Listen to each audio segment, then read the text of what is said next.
Hello and welcome to the Triploi podcast. This is episode 25 and it's a big one. We actually hit a really big milestone between episodes 24 and this one, 25. I'm usually not one to commemorate milestones in general. I don't know, I just don't really like it that much, but this one's really important. I just want to share it with you all. About 2 weeks ago, we hit 100,000 downloads of the Triploi podcast, which is absolutely amazing. I'm just blown away. I'm stunned and I'm so grateful that this show has resonated with enough people to hit that milestone altogether. And I just hope that I can keep improving the quality of the show and keep making this valuable to you and as a good learning tool and a good fun show to listen to. I hope it's entertaining as well, and I hope it is helping to deprogram all the imperialist and capitalist propaganda that all of us were brought up on. And I just hope I'm doing my bit to make this world a better place in whatever small ways I can. And so I'm really, really grateful and humbled to have hit 100,000 downloads. And I really hope that I can keep doing what I'm doing, keep improving, and maybe in the future we'll hit another 100,000. So thank you very much for all those who have been staying with me. Thank you to everyone who's been joining us lately. I'm grateful for you all. It is the fans that really make this show what it is. I love all your suggestions. I love all the comments you give me, your participation, all the votes, everything. It's just so amazing, and I'm really, really grateful.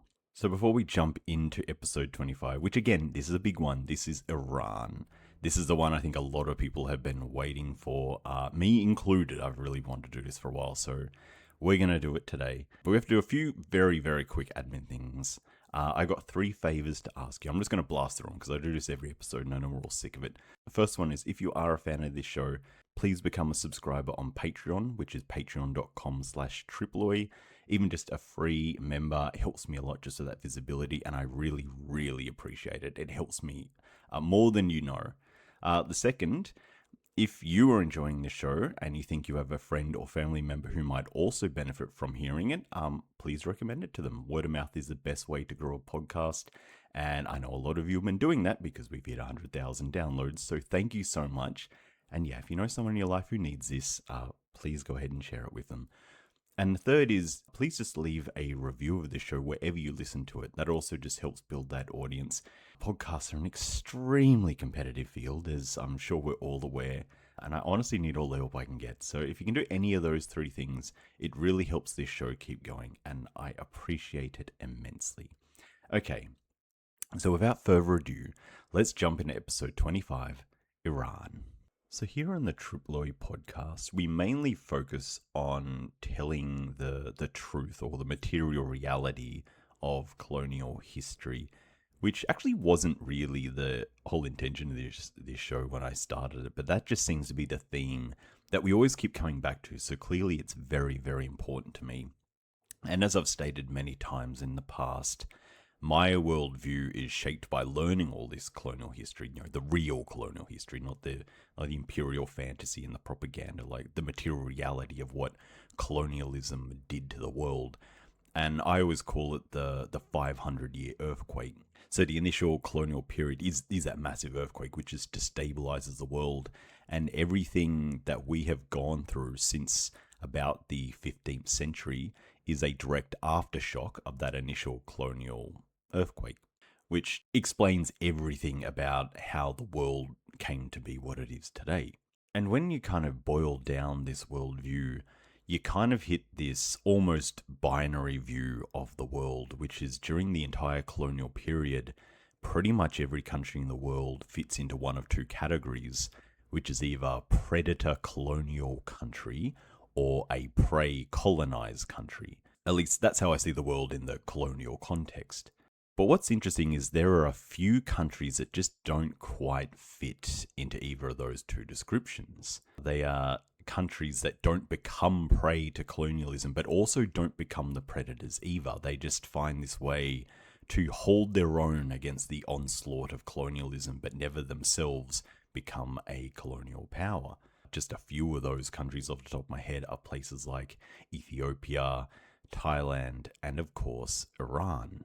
And they are really quite unique countries because of the way that they managed to survive the colonial onslaught, unlike a country like, say, Japan, which initially was going to be a prey colonial country until they thought, damn, we better become a tough, strong superpower really fast to become a predator so we don't become prey. And that line of thinking, of course, will end with 2 atomic bombs being dropped on Japan by the far bigger and more powerful other Western colonial countries. By the mid, let's say, 18th century, pretty much every country in the world falls into one of those 2 categories. You're either a predator country or a prey country. And of course, today we're focusing on Iran, which doesn't fall into either of those 2 categories. And it's not for a lack of trying. The Western colonial countries will attempt to take over Iran many times from the 1500s onward, and will always fail. And even if they have short-term success in certain parts of this story, which of course we'll get to soon enough, Iran always has not only this aura of defiance, but they also have the ability to pull it off. And it's one of the most interesting things about the Iranian people. But when talking about Iran, especially in the context of this show, we run into a pretty big structural problem, and I've spent a bit of time grappling with it. Because for a show that mainly focuses on colonial history, pretty much all of our stories begin in the 15th century. But of course, Iran is a lot older than that. This is an ancient civilization that goes all the way back to the Persians.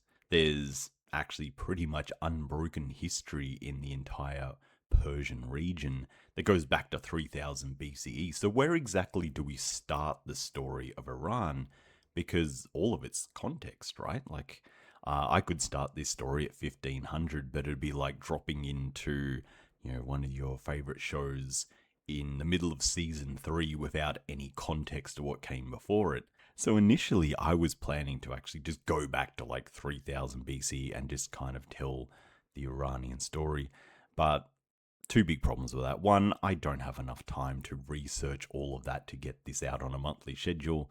And 2, I feel we would get very, very off topic, not to mention that ancient history is really not my strong suit. I'm a modern history man, and that's where all of my knowledge and training and experience comes from. So, I am just going to do the easy answer here, and we're just going to stick to our usual structure. We're going to start this story in 1500, and like I mentioned, it is like just jumping in the middle of a season. So we won't have much context when we initially begin it, but I have confidence in our ability to pick up the stories we go along, and soon enough it'll just fall into the same structure as most of our episodes. Also, one more tiny, very quick note before we kick things off fully. I'm going to be calling Iran this whole time just to keep this narrative simple and somewhat contextual throughout this story. But that's technically not correct for a large chunk of the timeline here. For most of Iran's history, I've always called it Persia. And the name Iran actually just applies more to the actual land that this place applies to, rather than the actual name of the country. That's something that comes much later. The Iranians actually call this nation at this time the Safavid Empire. And you'd hear it like Safavid Iran and things like that. So that's actually is the technical name, but we are just going to call it Iran so that we can keep this simple and everyone knows what we're talking about. Okay, now we're jumping into it. Iran at 1500 CE is already a large country, and it is a thoroughly feudal one. The landscape of Iran, as in the actual literal landscape, it is a fairly arid country. It is quite a mountainous country, and you can't grow a lot of, what we usually talk about in terms of cash crops around the rest of the world. Don't really grow in Iran. Again, it's a very dry country, but they do have big industries that grow a lot of grain along the rivers. There's a big silk industry in Iran. There's a lot of livestock as well. Goats, sheep, things like that. They have a highly developed manufacturing sector, mainly around textiles, carpets and fabrics. There's also a lot of metalwork, ceramics. It's a fairly developed feudal society, and again, it's a big country. But most of Iran's power, in terms of its economic power, comes from its location. Iran has one of the most strategically important locations in the entire world. It always has, and it still is today, of course. But the reason for that is you could almost say it's like the geographical center of the world. It has so many important neighbors. To the west, it has all of West Asia, including Iraq, Syria, Lebanon, Palestine, Arabia, all the way into Egypt. If you go northeast, you run into Turkey and into Europe. If you just go north, you run into what is modern day Azerbaijan, Georgia, Russia. And if you head east, you run to Afghanistan, Pakistan, and India. And if you go south, you hit the Strait of Hormuz, which goes into the Indian Ocean, which is one of the most important trading routes in the world. What all of that means is the roads that run through Iran connect all of these countries together. And this is a really important part of what is historically known as the Silk Road. It is one of the biggest overland trading locations in the entire world. And that is the basis from which all of the development and settlement in Iran grew from. There are villages and towns all over this region, and they all kind of spring up around and growing out from those land routes that go through the country. And you can actually get a pen and you can connect the major cities in Iran, and you can see where the road just kind of runs through them all. There are 5 big cities in Iran. Down the south, you have Shiraz. A bit north of that, you have Isfahan. Above that, you have Tehran. And above that, you have Tabriz. But if you go far out to the west, you also have Mashhad. And these are the economic centers that all the feudalism in Iran has grown out from. So by 1524, the de facto leader of Iran, or Persia, or whatever you want to call it, is Ismail I, who resides in Tabriz and controls the country from there.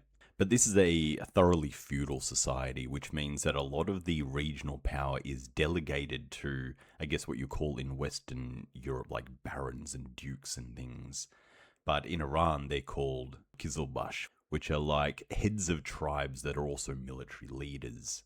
And they run everything in the regional areas and in the towns, and they kick up their taxes to Ismail himself, in exchange for Ismail allowing them to collect those taxes, set up their offices, collect the spoils of any wars they go into. Very much a feudal society. But one of the things that's really keeping this place held together is religion. Again, very much like any other feudal society. In Iran's case, Shiism, which is of course a branch of Islam, forms the ideological basis of the state of Persia or Iran, and legitimizes Ismail's rule to delegate those powers out to the regional Qizilbash. For quite a while at this point, the Iranians have already figured out that they do need to be unified for their own defenses. This is not like the modern world. Back in the 16th century, there are a lot of powerful regional players in the area. The biggest concern for Iran is, of course, the Ottoman Empire just next door in Turkey. And this kind of dynamic has actually been one of the most important historical material conditions of Iran through all of its history. It has always had to have a powerful military because it has always had powerful neighbors. It was only 200 years before this when the Mongols came through and just absolutely wrecked the entire region. And that is something that is thoroughly ingrained on the psyche of pretty much all of the Islamic world, especially in Iran. But of course, it predates all of that. Like we said, Iran is a very ancient place, and they have always been fighting off strong rival powers around their neighbors. And as a consequence, they have always had the mentality that we need a powerful military to, if be nothing else, to be a deterrent, to make sure that if anyone's thinking of invading Iran, they're going to think close about that decision before they make it. And so it is in the case with the Ottoman Empire. The Ottomans are, of course, a lot more powerful than Iran, but Iran is still very powerful. Powerful enough that the Ottomans have to think carefully about how much control of the most strategic part of the Silk Road. What is that really worth? Is it worth a massive war with a powerful country? It's a dilemma they'll be thinking about a lot. By the mid-1500s, the fear of an Ottoman invasion is starting to become more and more real and more pressing in the mind of Ismail. And the biggest problem he has is the Qizilbash system itself.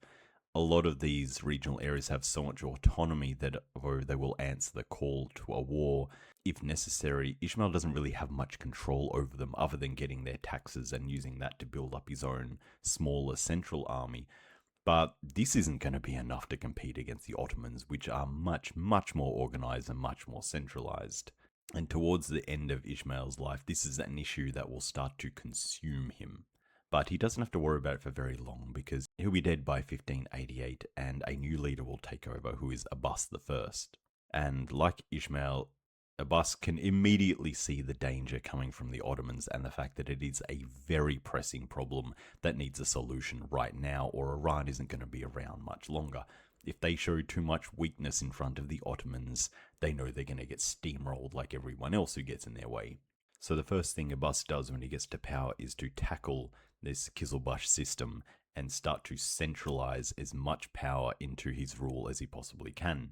And that begins by reducing the autonomy of the Qizilbash and saying that they have to report more directly to Abbas himself, and as well as the creation of a much bigger centralized army and a central bureaucracy, which will see a lot more power and a lot more authority fall into Abbas' hand. This, of course, is a double-edged sword, as it is anywhere else that you see something like this happen, because the centralized army and the centralized control will make you stronger against external opponents. But when you start taking more control and authority over people's lives, they start to resent you more. So it's a careful balancing act that the Abbas needs to undertake. On top of that, in order to pay for all of this, Abbas also brings about big land reforms to get a bigger chunk of the surplus of all of the agricultural work and manufacturing in Iran. So a lot more money is going into the central authority, which of course makes them stronger, but also amplifies the other problem we just mentioned, which is it makes people pretty unhappy.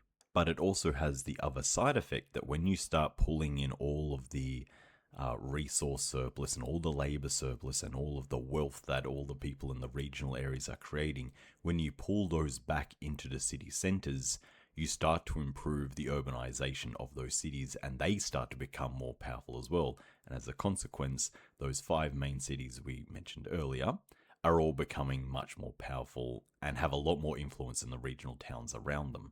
And the overall consequence of all of this means that the decentralization of the Iranian state is starting to reduce and it is starting to become consolidated. This is the foundational material base that is the formation of a modern nation. This is how all nationalism kind of gets born, from a similar sort of dynamic. You see almost the same thing happen in France, for example, when French national identity starts to form. Of course, the Ottoman Empire isn't the only rival that the Iranians have to worry about. This is one of the high watermarks for China as an empire. This is the Ming Dynasty, when China is at one of its strongest, if not the strongest point in its entire history. And although they are not outwardly expansionist, they are starting to become a bit more militarized and stronger themselves, mainly because there are a lot of other countries that are starting to become emerging empires, and for the first time in history, they're traveling the globe. Because this is when the European colonial empires really emerge, and this is also when the very early stages of capitalism begin. So you've got these young upstart empires like the British Empire and the French Empire and the Spanish Empire and the Dutch Empire. What they are doing that no one has done before is reliably expanding via the oceans. They have the most advanced ships in the world, and it allows them to reliably travel around the world. So, for example, countries like Iran and China have to worry about these new colonial countries that are now able to go around the world. And as a material consequence of that, both Iran and China and the Ottoman Empire are all going to start expanding their military as well, because suddenly their shorelines aren't inherently safe. The early 1600s are one of the most important moments in the story of Iran, because this is a period where Iran very well might have disappeared. It might well have been conquered. It might well have fractured into various other nations. And I reckon, if you look at like the multiverse of history, there's a ton of versions of this part of the story where Iran just doesn't survive. It either gets invaded by the Ottomans and taken over, gets invaded by the British or the French and it starts falling apart. A lot of things could happen at this part that would abruptly end the Iranian story. But there's an intersection of two important moments here, which together probably save Iran and allow it to go all the way up until today. The first were Abbas's very unpopular reforms, where he centralizes all of the power and the military into the hands of the royal faction. By having the crown control all of these provinces with quite a firm grip, it's very authoritarian. It's a very unpopular move with most of the people, but it also allows the crown to have a lot more versatility and a lot more choices in how it deals with a lot of the problems that it's facing, especially in terms of external military threats.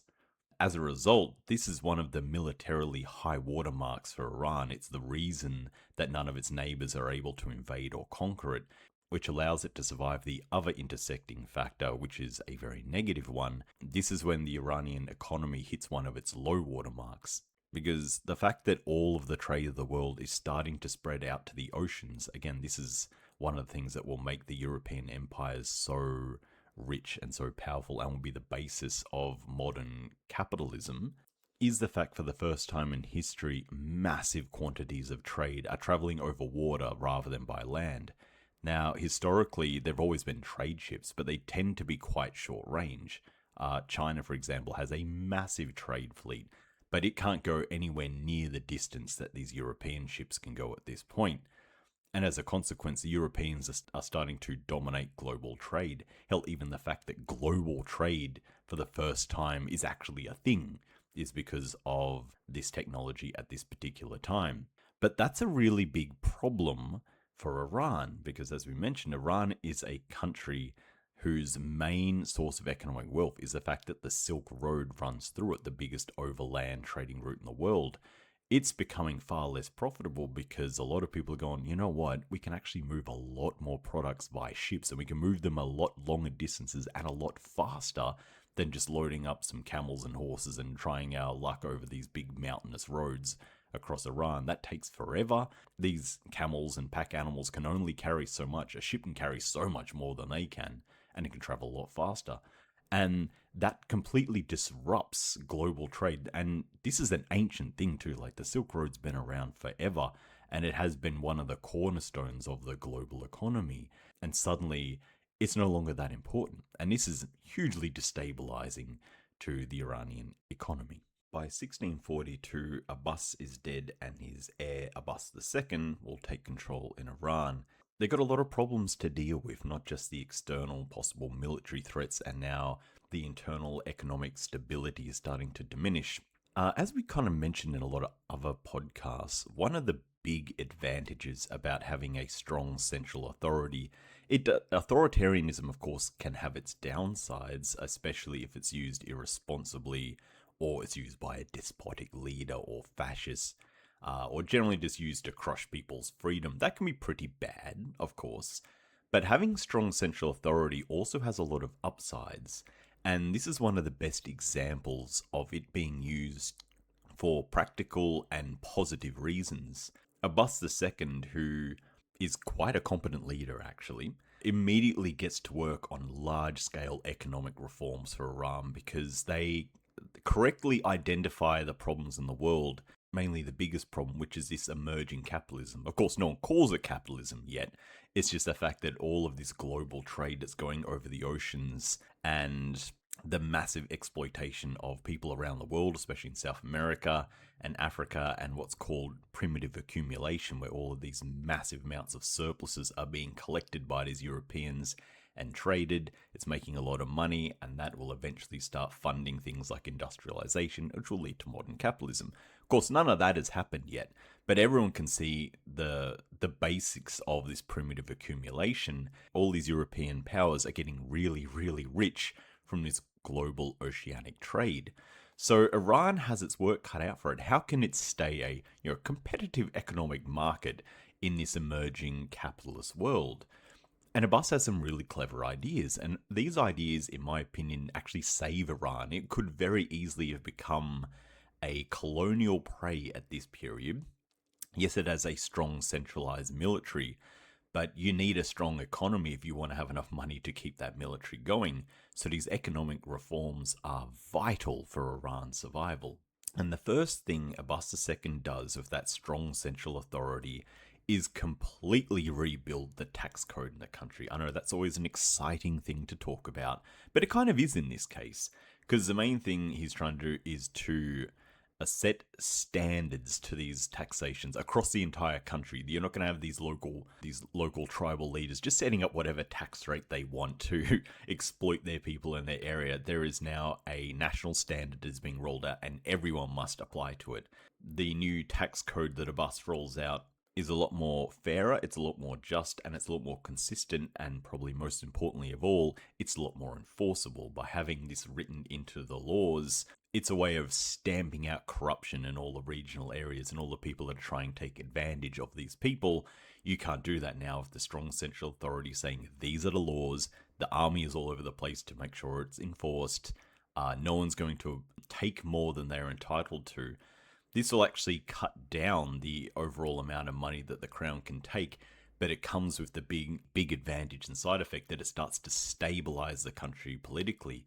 When you start having just laws, when you have a just country, you have a stable country, and a stable country is a really good foundation to build a strong economy on. So that's the logic behind doing that. The second problem is, how do we deal with the changing trade situation in the world? If everyone's going over the oceans, what incentive do people have to keep taking the Silk Road that cuts all the way through Iran? If these land routes are less efficient and take a longer time and you can't transport as much, why would anyone bother? And Abbas II comes up with a really clever solution to this problem as well. This is really clever, actually. But what they correctly identify is that, yes, going over the oceans, you can carry a lot more, it's quicker, but it's also a lot less safe, because not only are oceans, we've got reliable ships now, but they're not impervious to weather, they're not impervious to bad navigation, and they're not impervious to piracy, which is taking a big toll in global trade around this period. This is the birth of the pirate period, which, we always think historically, we always visualize it as being something in the Caribbean, which of course it's big in that place. And we are going to do an episode on piracy soon, because it keeps coming up in episodes, so clearly it's something I want to talk about. Anyway, there is a lot of piracy in the world today, and it is ravaging a lot of these sea routes. So one of the things that Iran can offer traders is a safe route. If you come along this Silk Road, if you come through the roads that cut through Iran, they are protected roads. The military is everywhere. We guarantee you that no one is going to rob you. No one is going to come and steal your wares. You are as safe as you can possibly be trading in Iran. And this actually proves to be a pretty big sell. Like, a lot of people, especially if you're moving small amounts of produce that's worth a lot of money, things like silk, for example, this is a much safer way to go. And overall, it can actually be cheaper. Yes, it takes longer and you can't transport as much, but you're guaranteed that the wares that you enter Iran with are going to be with you when you get to the other side, assuming you don't, of course, just sell them in Iran itself. And having these safe routes really is an economic boon to Iran.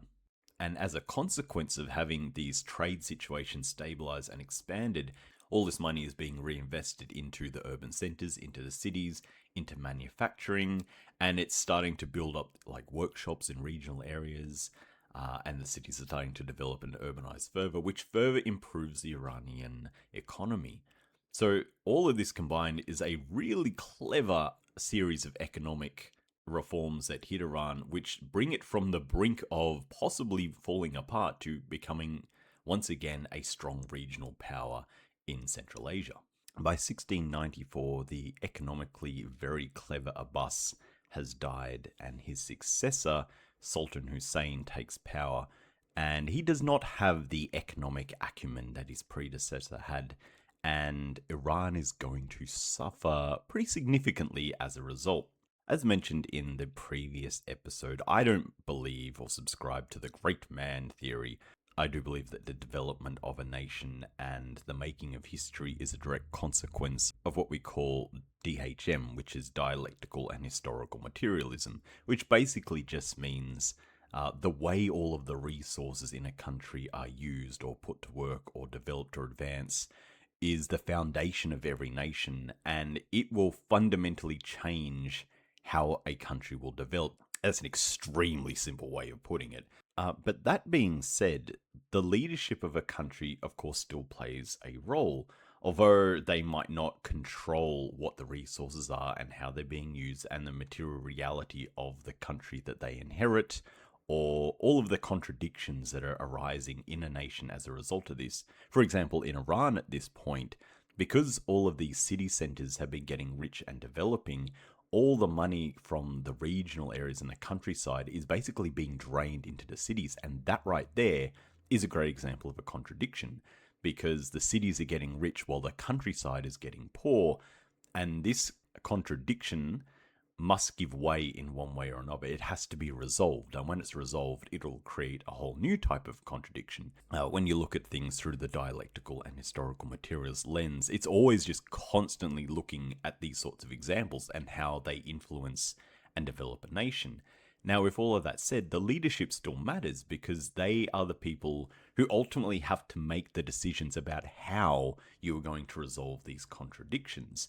And if you have a competent leader, someone like, say, Abbas II, who could correctly identify the dangers and therefore make good decisions to mitigate them, which stabilizes a country, that all goes well. And you can prevent crises from happening, or you can redirect crisis into opportunities. That's what a good leader can do.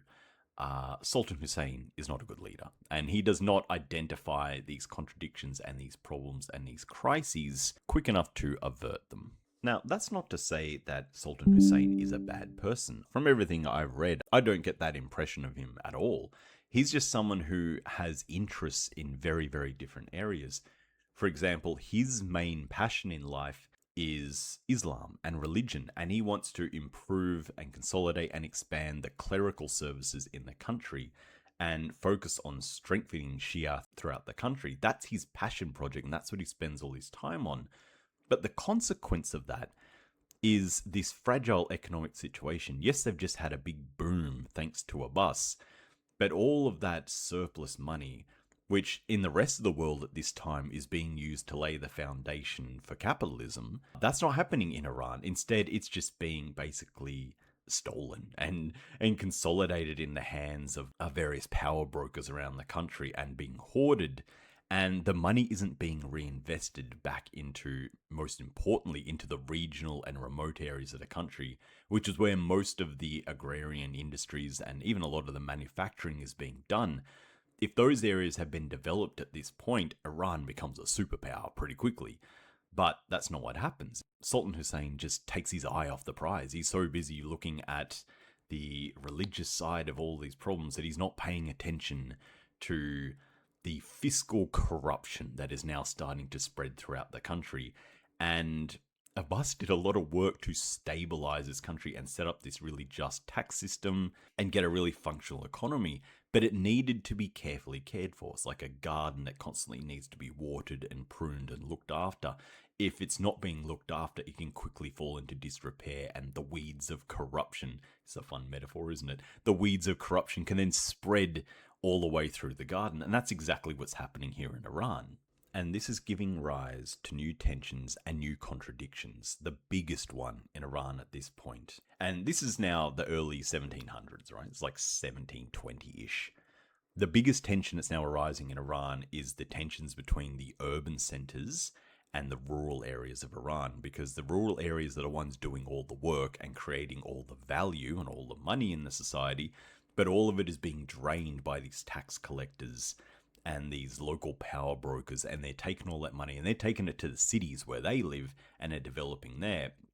And this is creating a lot of tension between the urban and rural areas. The two biggest consequences of that is everything in regional and rural areas is becoming really expensive, because even just finding wares to buy is hard to do when everything is being moved to the city centres. And it's also making all the people in the rural areas stop trusting the government, because they're not seeing them ever have their back against these predatory power brokers and these predatory tribal leaders, and these merchants and guilds are now starting to just take over all the commerce in the country. No one is protecting the rural workers against these essentially growing monopolies that are starting to happen. And then the follow-on consequence of that is the fact that now the only way you can maintain control of the regional areas and the rural areas, and I'd like to remind you, this is the vast majority of Iran, it's like 95% of the country, The people in these areas are starting to become very disgruntled by the government. They're refusing to comply with a number of laws, with a number of taxes. They're becoming very hard to manage. So the military needs to be rolled out in a lot of these areas to, assert central authority again and make sure they maintain control of the country. This becomes really expensive, and therefore they have to raise taxes on all the rich people in the cities. So all that money is now starting to flow from their hands, making them unhappy as well. It's also straining the military along those trade routes. Remember, the fact that Iran could guarantee the safety of traders in the country was one of their big selling points. But now the military is being spread thin, trying to deal with all of these internal pressures, and those roads are becoming less safe. And as a result, traders are starting to look for other options. See how it all snowballs? Because the next consequence of having the military spread very thin internally means that the borders aren't being as protected as they usually are. And it was Iran's strong central military and its ability to respond to external threats, which was the main reason no one was invading Iran. But wouldn't you know it, those borders are looking a bit thin now. And now groups like the Ottomans and the Russians are wondering, maybe we could test our luck with a couple of frontier wars and see if we can just nibble off a bit of Iran and take it for ourselves.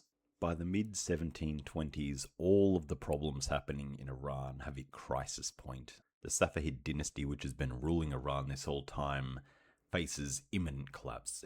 It's still in charge on paper, but the central authority which it had spent all these years cultivating and protecting starts to break down as all of the contradictions and problem everywhere start to come to a head, and pretty much no one is cooperating with the central authority at this point. The rural areas have lost all faith in the government and they just don't cooperate with the government anymore. And the city centres, which are full of all these very rich merchants and guilds and, all the really rich, essentially oligarchs that rule these cities, say we have enough money and power just within our cities that we actually don't need to comply with the rules of the government anymore. And all of these cities basically become de facto little countries of themselves. The Iranian state is now very, very unstable and ripe for the plucking for anyone who wants to take it. And in 1722, Iran is finally invaded. But I bet you it doesn't come from who you think it is. We're all thinking, yes, this is when the Ottomans invade, or this is when the Russians invade. Actually, this is when the Afghans invade. An Afghan leader named Mohammed Hotak will invade the western Iranian border and drive all the way into the middle of the country and will take Isfahan, the biggest city right in the middle of Iran. And the moment that conquest succeeds, it essentially cuts the country in half. It cuts the south away from the north, and all of these cities that are already feeling pretty autonomous, essentially breaking away from the government. Everyone still adheres to the Shia religion, and on that principle, they all agree, yes, we're a country. But in terms of de facto power in the country, no one can control these cities now. After the fall of Isfahan, it's pretty clear that the single most powerful person or warlord in all of Iran is Mohammed Hotak. He controls the biggest, most powerful city and basically controls the central point in the entire trade hub that runs through the country. It's a very powerful position to be in. But Hotak is about to learn a very important lesson about Iranians, which, funnily enough, he probably should have been aware of because it's something similar you find in Afghan culture. And it's actually something we talked about back in episode 2 of the Triploi podcast. Back then we did the episode on Afghanistan, which is an episode I really want to redo, by the way, because we've learned a lot on this podcast since then, and I'd love to just give it the full treatment and make a much longer episode about it. But nonetheless, back in episode 2 of the Triploi podcast, we talked about Afghanistan, and one of the reasons it's the graveyard of empires is there's a culture in Afghanistan, and I summarized it under the Pashtwali spirit, which essentially says that Afghans just refuse foreign rule in all its forms. You just cannot conquer these people because they refuse to cooperate with an outside ruler. Well, it's funny that the Afghans would invade their neighbor Iran and think that they could do it to Iran, but they have the same sort of thing. Iranians really hate foreign rulers. And this Afghan warlord that has now made it all the way into the middle of Iran is finding this country very, very difficult to control. if they thought the Iranians were not willing to cooperate with Sultan Hassan over taxes and fiscal policies, imagine how they treat this guy who invades their country. He can't get anything out of these people. They just refuse to cooperate in every way. They're on strike, they fight back, there's guerrilla fighting everywhere. Anyone who doesn't have to be in the region just abandons it. So the whole economic base is constantly just leaving the area. It is impossible to manage and administer. By the 1730s, it's a very interesting political situation in Iran. If this was pretty much any other country, this would have been the end of their story. It would have fractured, or it would have been absorbed into all the neighboring countries. Maybe Russia takes the north, maybe the Ottoman Empire takes the west, maybe Afghanistan or Pakistan manage to retake the east, maybe Britain invades in the south and colonizes Iran. All sorts of things could have happened. This isn't some other random country. This is Iran. And even with all of this fighting, even with all of this instability, even with no clear leader in charge of this country, it's still somehow a functional country. All of the Iranian people agree that this is their country and this is their state, and they are all loyal to it. The problem is they just don't agree on who actually is in charge of it. There's all these competing warlords all over the country. Basically, every one of the cities has its own warlord that has its own power base. We've got Hotak and Isfahan, but Tehran, Tabriz, Shiraz, and Mashhad have all got their own power bases that no one really has the strength to take from someone else. I was trying to think of an easy way to summarize this section of Iranian history. And forgive me for this, folks, but I think the simplest way to explain this is basically Game of Thrones. Everyone agrees that this is the state. They just disagree on who actually runs it. And that's what all the fighting that's happening here is ultimately about. But we're going to pause here for a moment and put a pin in this moment of Iranian history because it's super important. The important lesson to note here that Iran stays a coherent country even if the leadership is contested or even if the leadership doesn't exist. When we get to Iran in 2026, this is going to be a point we're all going to remember very clearly. But let's not jump too far ahead and spoiler alerts for current modern history. Anyway, back to 1730s. The warlord that will ultimately win and reunify Iran under a central authority is Nader Shah Afshar. Ultimately, Nader will reunify the country under a central authority by remembering all of the lessons from the previous leaders, especially Abbas II. And the first and most crucial point of business is reintroducing the fair and just tax system around the country. It's the only way to get everyone to cooperate again with the government. The second thing Nader will use the military as essentially a very violent anti-corruption tool. Anyone who's not complying with these laws, anyone who's setting up illegal checkpoints to tax traders, anyone who's skimming the money from the treasury, all of them are going to be put to the sword, and corruption is going to be stamped out throughout the country. This will legitimize Nader's rule and will get a lot of people to go, you know what, maybe we can follow this guy. Maybe there's some sense and reason here. We can get behind this. Nader will die in 1747 and Iran will briefly once again fall into the Game of Thrones power vacuum between various warlords. But it's nowhere near as severe as it was before because Nader did really good work stabilizing the economy of Iran. And another leader will rise shortly after called Karim Zand. And he will bring about further reforms to further stabilize the Iranian economy, doing things like securing all of those trade routes from border to border, improving the security on all the roads, improving the security in all the cities and the towns, just making the whole place much more safer. And when it's safer, business starts to grow as a result of everything becoming more secure and safer. He also further amends the tax code to make it less predatory and much more fair, which again boosts everyone's morale except for the super rich people, but who cares about them? By securing these trade routes and by making the tax system even more fairer, it starts to encourage a lot of the low-level artisans and merchants to start building up their own businesses, and all the regional areas begin to have a revitalization. And even though the top of the country is still politically unstable, you don't know who's going to be in charge next week, but the economic base of Iran has become stabilized, And therefore, the country itself has also become stabilized. People are cooperating with the government again. People are cooperating with the military again. And everything is starting to become stable and more centralized once again. The last few decades of turmoil, to put it simply, have thoroughly seen the death of the old dynastic order, the Safavid Empire, and a new dynasty is starting to emerge. In the 1790s, Aga Muhammad Khan Qajar will take control in Iran, and he will mark the beginning of a new dynasty known as Qajar Iran. And this will mark a period of relative political stability for Iran going into the 19th century. But it's worth pausing at this point to have a little look around the rest of the world and see what's going on a global scale. Now that we've hit 1800,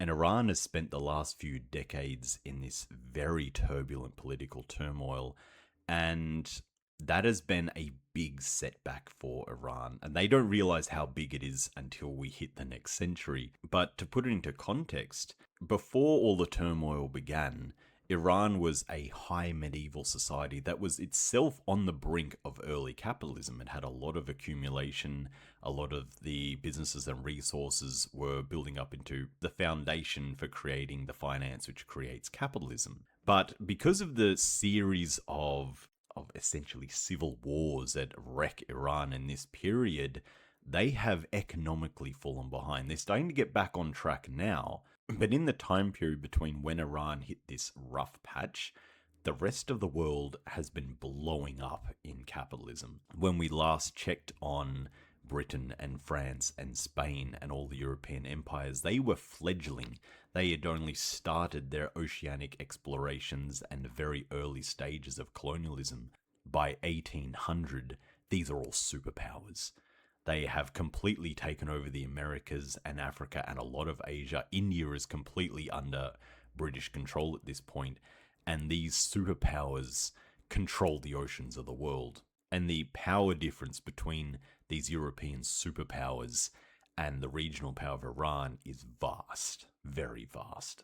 And Iran is once again back on the menu for these colonial predators. In the early 1800s, there are countries all over the world wondering, how do you solve this problem of whether you become predator or prey to the colonial forces? But unfortunately for Iran, they've also got another problem to worry about, which is that they're not the only country in the region that has to worry about this problem. And if you're a leader in this situation, what would you do to avoid becoming the prey to these colonial predators? Most countries will end up coming to the conclusion that if you don't want to be prey, you need to become predator.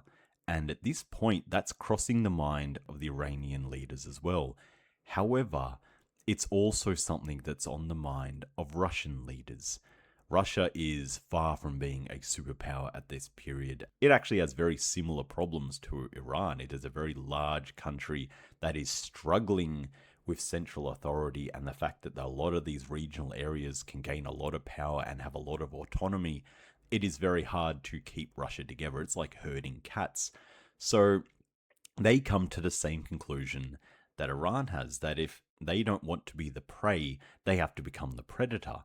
So Iran's looking at Russia going, do you reckon we have enough in us to conquer enough of Russia to turn us into a predator? Meanwhile, Russia is looking at Iran going, you know what? Do you reckon we have enough power to take over some of Iran to become a predator? And this square off is going to escalate. Just a complete side note, just because it's an interesting story. I've got a metaphor that I reckon works really well in this situation. I was in Uganda a long time ago. I remember being in a house and it was very, very hot at night. And I was distracted from the conversation I was in with some people because on the roof of this house, there was this giant gecko and also a giant praying mantis. And the two were just looking at each other thinking, do you reckon I can eat the other? And they just squared off for ages, and eventually neither of them attacked the other. But I remember just looking at that going, that's a really interesting dynamic. And it reminds me very much of what's happening here. Because in reality, neither Iran or Russia has the power to take out the other. But it's not going to stop them from trying. And in 1804, the Russo-Persian War breaks out. And what they're going to be fighting over is poor little Georgia stuck between them. Who can have the power in them to take and hold Georgia and therefore control the border of these two countries. The war will drag on for nearly 10 years, and it is bloody, and eventually Iran will start being worn down. Although the Iranian military is highly competent even back then, they are putting up a formidable fight against Russia, which is a infinitely bigger and stronger country than Iran. Also worth putting a pin in the fact that Iran has a strong enough military that it can challenge and hold off much, much bigger countries that are infinitely stronger than them on paper. Definitely put a pin in that, because that's also going to become relevant later on down the track in the 21st century. The war drags on, but eventually Russia will get the upper hand purely because they just have better logistics than the Iranians. They've got more ammo, they've got more people, they've got more ability to transport supplies to the front line, and eventually they push the Iranians back. There will be a peace treaty signed in 1813, which officially marks a Russian victory, but both militaries have been beaten pretty hard in this war. And Russia knows they don't have the ability to invade Iran, and Iran knows it no longer has the strength to compete over Georgia, so they have to concede defeat. But this will have longer term ramifications for Iran, because this is when their military was put to the test, and although it was tough and put up a really good fight, the military defeats have really worn down their capacity, and they are in imminent danger of invasion from other big, powerful superpowers. By the 1850s, Iran knows that it's in real danger of being taken over by one of the European superpowers, especially Britain. That is the main thing that Iran is worried about, because if you look at the geopolitical situation 1850s, Britain already controls basically everything to the east of Iran, literally right on their border. They control India, they control Pakistan. They're in the midst of invading Afghanistan at this point. That will, of course, end very poorly for the British, but Iran doesn't know that at this point. So they're looking at this situation going, my goodness, we've got the Ottomans on the west, and although they have definitely passed their high watermark at this point, they're still a serious threat. Russia, of course, we've just been fighting a war with, and although we lost that and we've depleted Russia, that's still a big fear. They could reconsolidate and then invade us again in the future. But Britain, the biggest and most powerful empire in the world at this point, is all over the eastern border, and that's the real threat for Iran. So what do? You know, you're about to become prey to this British predator, but Iran comes up with a very clever bit of diplomacy that is aimed to just buy them time. They need to rebuild their military and, of course, keep building up their economy. They understand by this point that capitalism is what's funding these massive empires around the world, and Iran is determined to start building up its own industry to become a strong power that can compete, but it needs time to do that. So it has to cut a deal with Britain in order to survive. And the deal they offer them is actually very clever. They basically say, Britain, if you invade us, we're going to fight a non-stop guerrilla war against you. It is going to cost you big time. You've already seen what the Afghans are like. Imagine that times 100 if you invade Iran. It's really not worth your effort, because we're going to bog you down in this massive unwinnable war, we hope. But they say, hey, so how about we offer a counterpoint? Your biggest fear in this region is Russia. You don't want to have Russia all the way on your border with India. One of the reasons you're invading Afghanistan is to create that buffer state between India and Russia. So Iran goes, what if we do the same for you here? What if we act as the buffer state on your behalf between India and Russia? We will commit all of our forces to guard the border with Russia, so you don't have to worry about them at all. In exchange, you leave us alone. That's the deal. And Britain at this point, and I think you can really thank the Afghans a lot for this, because Britain really is bogged down in wars and it is overstretched already. It is the biggest, most powerful empire in the world, but it does have its handful. So this deal comes at actually a really good time for Britain. They say, you know what? That sounds pretty good for us. No promises we're not going to invade you in the future. And of course they will. But for now, this actually works out for everyone. So Iran strikes that deal, and it might just be what saves their country. I mean, you see how many close calls Iran has through its whole history. It is always on the brink of being taken over by some form of superpower, but it always just finds a way out of it. Very slippery country, Iran, like a buttered eel. Anyway, I've had a lot of metaphors in this podcast, haven't I? You can tell I'm enjoying it. Anyway, Iran will enter the 20th century in a pretty rough condition. The biggest problem is the economic issues are hitting a crisis point. They've had so many issues over the past few decades that although they understand the need to industrialize and start competing with these capitalist empires around the world, they haven't been able to achieve it, mainly because they have just fallen so far behind, and the big war with Russia really didn't help anything. The core contradiction, the core problem, is the world economy is now thoroughly capitalist, obviously, by the 20th century. But Iran's government is still running an advanced form of feudalism. The principal base of all the money for the state still comes from agrarian production and taxing regional areas. There hasn't been any ability to control or facilitate the industrialization of the country. And probably more importantly, even if they could at this point, they just can't compete. Next door, they have India, which, although is just a complete extraction and exploitation colony of Britain, Britain has put money into creating the factories there purely for their own selfish needs. But as a result, the production capability coming out of India and Pakistan dwarfs what Iran can bring to the table. So it just can't compete economically with its neighbors, and this puts it in a very precarious position. It understands the situation, but it needs big political changes in order to enact it. Iran is in pretty serious trouble by this point. It's like the doomsday clock is ticking down. Their economy is not growing fast enough. They're not transitioning to industrialization and capitalism fast enough to be able to compete with the colonial empires that are now at the absolute height of their power. At the same time, the deals they have cut with Britain to hold off the colonial conquest of Iran itself, everyone knows that that clock is going to tick down very soon. It's only a matter of time before Britain invades. And if you're the leadership in Iran at this point, it's feeling pretty hopeless because the amount of issues you have to deal with are seemingly insurmountable. At this point, the best case scenario you could possibly have is somehow fight a victorious war against Russia, which might just give you enough leverage and, show enough teeth to stop the colonial conquest of Iran. It's a pretty bleak situation. But then life decides to throw Iran another lifeline.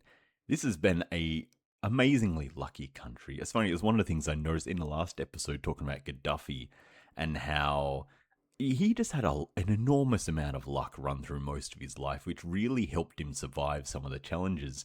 I kind of feel the same way about Iran because looking at the situation as we've just described it, it's pretty much hopeless. Only an absolute miracle could save Iran at this point. A miracle like, I don't know, a world war between all of the colonial superpowers. The First World War will break out in 1914, and for a lot of the countries in the world, this is the first massive consequence of colonialism around the world. That is, of course, what the First World War is really about. Western history is always like, well, there's these alliances between countries, and it all broke down, and then they all started fighting, and it was horribly tragic, and no one understood how bad it was going to get. Yeah, that's the nonsense Western version of that story. What the First World War is really about is colonialism. All of these colonial countries have been snapping up colonies around the world, and then they finally run out of new places to take, so they all turn on each other to fight this big war to snap up everyone else's colonies. And that's what the First World War is really about. It's the first massive consequence of that colonial earthquake, and this time it rocks the empires themselves. At this point, it is the biggest and most destructive war in human history, and it will shake all of these colonial empires to their core. But this is great news for Iran, because the countries that they have to worry about in 1914 are the Ottoman Empire, the Russian Empire, and the British Empire. And wouldn't you know it, all three of them are now locked in this fight for life and death. And everyone's eyes are now off Iran because they've all got much, much bigger things to worry about at this point. And this gives Iran time to breathe. The geopolitical landscape after the First World War is completely different to what the world looked like before, especially from Iran's point of view. When this war broke out, they didn't know if Imperial Russia was going to invade them, if the Ottoman Empire was going to invade them, or the British Empire was going to invade them. But only 4 years later, by 1918, the British Empire is mortally wounded. It will still linger around for a few more decades, but it will never reach the power it had in 1914 ever again. And they suddenly aren't as big of a threat as they used to be, and Iran's feeling a little bit more hopeful about them. And to the northern border, Imperial Russia was one of their big worries, but Imperial Russia doesn't exist anymore. There's been several revolutions by this point, and now Imperial Russia is now the Soviet Union. And it's got its own problems and civil wars coming up that means that it's no longer a threat for Iran either. The Ottoman Empire, which historically was the biggest threat they ever faced and the one they always worried about the most, well, it also doesn't exist anymore. The Ottoman Empire has been completely dismembered by France and Britain. And they have created all of these new countries that haven't existed for a long time, or countries that have never existed before. All of these countries that now exist in what the British now call the Middle East, which is West Asia, all of them are specifically designed to be unstable. The British and the French draw arbitrary lines to mark these borders, and they purposely cut right through towns, right through regions, right through ethnic groups, right through cultures, with the intention of literally dividing and conquering these regions so they're much easier to control. The consequence of that for Iran means that they don't have any strong neighbor that they need to really worry about, not in the short term anyway. So Iran's looking at 1918 going, you know what, we really caught a break here. We basically won the lottery. All of our big colonial threats are gone now, and we have a new opportunity to create the country that we want to create for ourselves.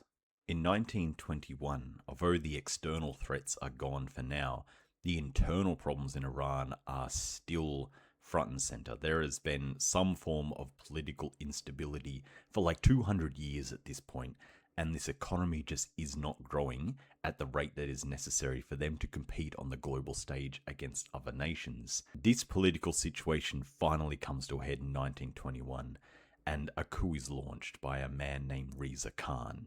I'm trying to think of the simplest way to explain how the economic situation changes as a result of this very important coup. The best and simplest way I think I can break it down is this is a capitalist coup, but not in the way that like the United States or the CIA would overthrow a country and install a capitalist government, because this one is still very nationalistic. This is a bunch of people who believe that capitalism is the only way they can industrialize and turn Iran into a world power. So it is essentially a capitalist coup, but for very different reasons than what you would find later on in this story. The main motivation for this is to finally, once and for all, break the still basically feudal breakdown of power in this country. All these regional areas are still beholden to what are essentially tribal leaders and warlords and barons, and they are the base of the tax revenue for the whole country. The state has always just basically had to try and regulate and control them as best as they can to get the money needed for that central authority. This coup hits the point where they're finally like, enough of this. We're going to get rid of them altogether, and we're going to monopolize this entire economy under a central capitalist authority. So I once heard this really good quote, which I can't remember where I heard it from anymore, but it always lives rent-free in my head, and it's important to what's happening in Iran right now. But the quote basically went, if you want to understand a country's political structure, you just need to look at what it does with its economic surplus. That is basically how you can define the differences between most economies. For example, in a capitalist country, the surplus goes into the hands of a handful of billionaires and industrialists and rich capitalists. In a socialist country, that surplus goes to the state to be used for the good of the workers, and so on, so on. So what you have happening in Iran right now is kind of this hybrid system. They've correctly identified that what they need to do is get control of the surplus in this country. So all of the money that's being made after you've paid the workers and paid for your resources and whatnot, all the money that's left that's created by the workers, what do you do with it? Under Reza Shah, they decide to reinvest it back into the country to further industrialize and grow the country's economy. But this isn't strictly capitalist because this isn't going into the hands of private billionaires and private capitalists. It's still going towards the state, but it's also not going towards the workers. It's just being used to continuously rebuild this economy, which is also still being controlled by the state. But nonetheless, it's also working because the economy of Iran, for the first time in a very long time, starts to grow and grow quickly. And the development of Iran also starts to grow quickly in turn. The whole country starts to become urbanized, it starts to become electrified. There are roads, railways being built everywhere, electricity, water, plumbing. But the motivation isn't to improve their lives, it's to turn Iran into a powerful country. And this is further emphasized by everything else Reza Shah is doing in the country. There's a lot of political reforms, and they are definitely not in the interests of the people. There is a lot of political repression, there's a lot of censorship, the policing is improved, political dissidents are arrested. Anyone who goes on strike, labor unions are starting to pop up as well at this point, and they're just being violently crushed by the state. So we have Iran growing in power, but also the people not having any real improvement to their lives. This is a very important contradiction that's going to sharpen very soon. Although the 1930s are a pretty hard time for your average Iranian citizen, it's still going better than it has been for the last few decades, and this is a point of relative stability both economically and politically in the country. And if things had kept going along at this pace, who knows where Iran would have ended up with today? Perhaps they would actually be a global superpower. But in the 1930s, that curse of curses will hit Iran, one of the worst things that can happen to any country in the 20th century. They find oil in Iran, a shit ton of oil. In fact, Iran and its neighbor Azerbaijan have huge oil deposits. And at first, this is a great boon for the government. They think, my God, what a godsend. We've just won the lottery again. Not only did we survive the First World War, but we found this extremely important commodity and strategic resource, and we can use it to absolutely explode our economy. Things are finally back on track. The problem is, this gets the attention of the remaining predators in the colonial waters, especially the United States. Initially, this isn't a problem for Iran because Reza Shah is basically a capitalist, and he's more than happy to do business with all the other capitalists and the colonial empires with favorable trade terms towards the predators, which placates and makes them happy enough. But in 1939, the Second World War breaks out, and that again dramatically changes the geopolitical landscape. At first, the Second World War isn't a huge problem for Iran. It's just like the First World War. It really doesn't involve them initially. The problems start for them in 1941 when Nazi Germany invades the Soviet Union. And this brings the Soviet Union onto the same side as Great Britain, who is also, of course, fighting Nazi Germany. And although Great Britain and the Soviet Union absolutely loathe each other, we talked about that quite a lot about 2 episodes back in the fall of the Soviet Union. But nonetheless, just through the sheer fact of, the enemy of my enemy is my friend, the Soviet Union and Great Britain have landed on the same side of this war. And in 1941, things are going really bad for the Soviet Union. The German invasion, Operation Barbarossa, in June 22nd, 1941, is the biggest invasion in human history, and the Eastern Front is now the biggest war in human history. And Russia, at the early stages of this war, is desperate for all the help they can get. The problem is there's not really anywhere for the other allies to land supplies and help for Russia. You can go over the Arctic Ocean to land supplies in Archangel on the northern coast of Russia, which is a very remote area. It's very cold, and all of the water is full of German U-boats. It is treacherous, to say the least, and not super sustainable. They also can't go through the Mediterranean and the Black Sea because that's full of Italian submarines who also sink anything that tries to get through. The only other option then is to go all the way over to the Far East and land ships and supplies in Vladivostok, which is an entire continent away, which needs to be transported by trains, which would take weeks to months to get anything over to the front line. It's just not really a practical solution. So the Soviet Union and Britain are thinking we need to open up a corridor between our two nations to mutually support each other. And they pull out the map and they think, What's the shortest distance between friendly territories, say India and Russia? Both of their fingers land squarely on Iran, especially since Iran has just spent the last 10 years completely rebuilding and modernizing all of their highways. It makes Iran a perfect place to launch an invasion to create that land bridge between British India and the Soviet Union. And so Iran is invaded from both sides by the Soviet Union in the north and from Great Britain in the south. And the war is over very, very quickly. In fact, I wouldn't even call it a war. They basically take over the country almost instantly with very little fighting. Reza Shah is forced to abdicate, and the British will essentially put their corporations in charge of administering Iran for the duration of the war, especially British Petroleum, aka BP. And this was the other motivation for Britain to launch this invasion. Now that Iran has all of this oil, well, we might as well go snap that up as well on the way. We're going to open up this corridor for the Soviet Union. Why don't we just go and get us a little bit of oil as well? It's a super important resource for the British Empire, which of course has its entire enormous navy running off oil burners. So Britain can never have too much oil, so that really seals the deal and seals Iran's fate. Britain will occupy Iran from 1941 to 1950, but it will not be an easy occupation. If you remember, Iran is like Afghanistan, and they really do not like foreign rulers. Although the Iranian government was defeated quickly, the Iranian people never accept British rule over their country, and they just do not cooperate with anything going on. Combine this with the fact that the Soviet Union, which only invaded Iran because they needed to open that corridor in desperation, this whole place is under British occupation.